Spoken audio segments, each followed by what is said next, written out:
So today we are going to be talking about factoring quadratic trinomials, and this should mostly be a review of things that you've covered in algebra. So for our quadratic, the quadratic is 3r squared minus 14r minus 5. We are just going to follow those 7 steps that I had on that worksheet. So for our first step, we want to make sure that we have this in standard form. Standard form is that decreasing exponent degree. So we have an r squared, we have r to the first, and that's technically an r to the 0. So we have that guy in standard form.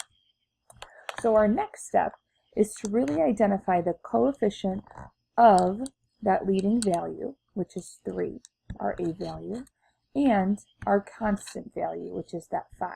What we're going to do is multiply those guys together. So 3 times negative 5 is negative 15. And with this x factor, we are just creating a graphic organizer for us to help organize our thoughts. So that negative 15 is going to go on the top of our x. On the bottom of our x is this one right here, the coefficient of that singular r value. So that negative 14, or our b value, will go on the bottom. Cool.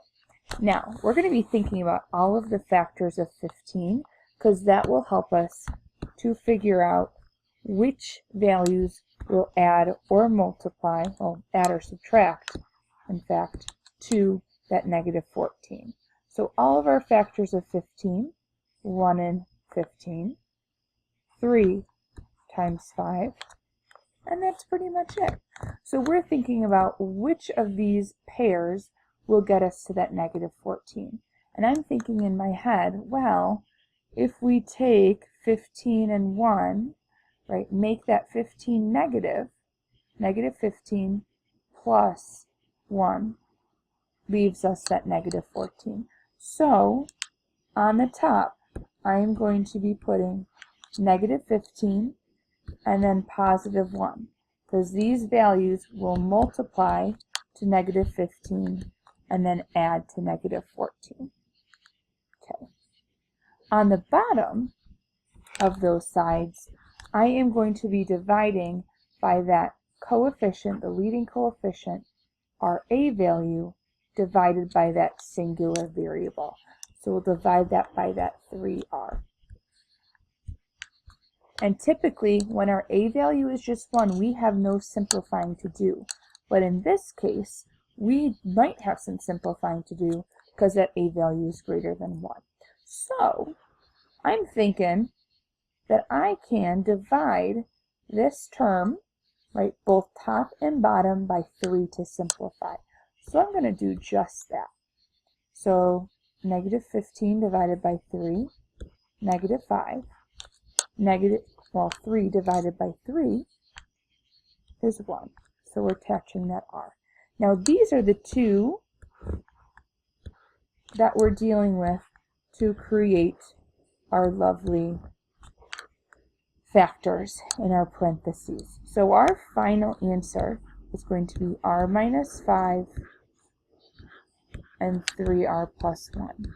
If we're looking to solve, right, solve for those zeros, solve for those solutions, we'll set each of these equal by zero product property and then solve, right, using those two-step equations. So again, if you want a little extension off of this, to solve, we are going to set each of these expressions equal to 0.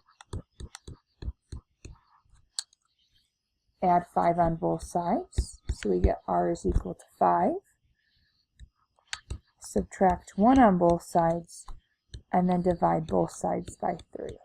So these would be our two solutions if we took it a step further to solve, which majority of the time we'll have to do in geometry.